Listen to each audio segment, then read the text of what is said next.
Okay.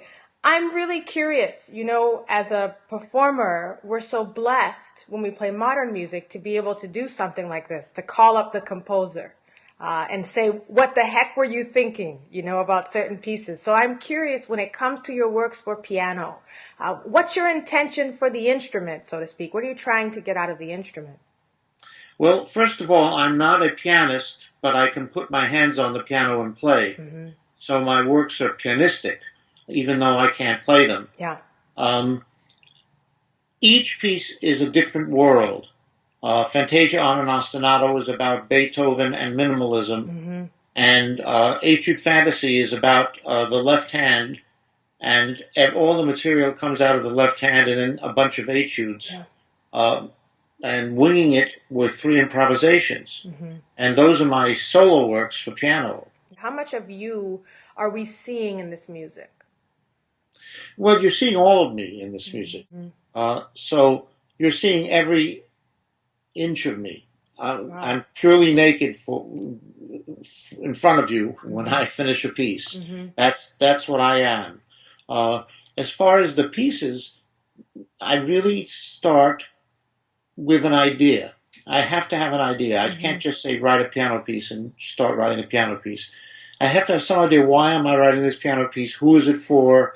What am I trying to say with the piano? What kind of techniques am I going to use at the piano? And I have to answer all those with the question why. Hmm. So that's what I do first. Hmm. What is your wish for the performer when they're playing your music? Well, I want the performer to understand the drama of my performance, Mm-hmm. of my piece.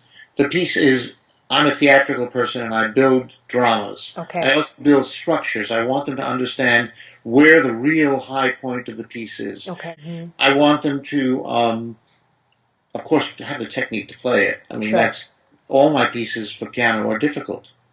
Um, Even winging it has a difficult last movement Yeah. because I was just beside myself. I was hungry. I was waiting for lunch, and I just knocked that one off. Um, but they're all difficult. I want them to, beyond the idea of technique, to really get into the emotional quality of Hmm. the pieces. Hmm. And they're very different, but they're all, I want them to be played with someone who understands that this is music and it's not contemporary music or modern music, which you play every note exactly the way it is and don't do anything else. This has to be interpreted. Wow. I love that. It kind of gives us a sense of permission in a way, Oh, absolutely. you know, You but a know, I go to wonderful sense of orchestras. structure. I go to orchestras, and there's a violin line, and I see they're not vibrating like they do with ordinary violin lines. I say, why not? Why not? They say it's modern music. I said, why wouldn't I want you to vibrate? If I didn't want you to vibrate, I would put senza vibrato, which That's means right. don't vibrate. And I do sometimes in Hmm. music. But I want you to get a beautiful sound.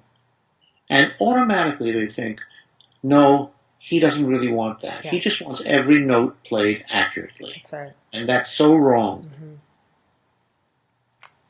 I love that. I love that. I knew there was a reason I was drawn to your music even before I met you, and to get to talk to you in depth this time. Of course, we've interacted on a couple of occasions, but to get to talk to you and hear your own thoughts about your music, it's nice to hear that certain things I thought in my head were true, and I'm excited to learn some new things about this music. Makes me want to practice even harder. So, Go to it. yeah, thank you so Got much a, for you've taking the got a lot time. to do. I mean, it's a big program. It is a big program, and I'm putting Beethoven Moonlight on there as well because I think it would be nice to have some Beethoven as well. So I'm excited. Thank you so much for the gift of your music.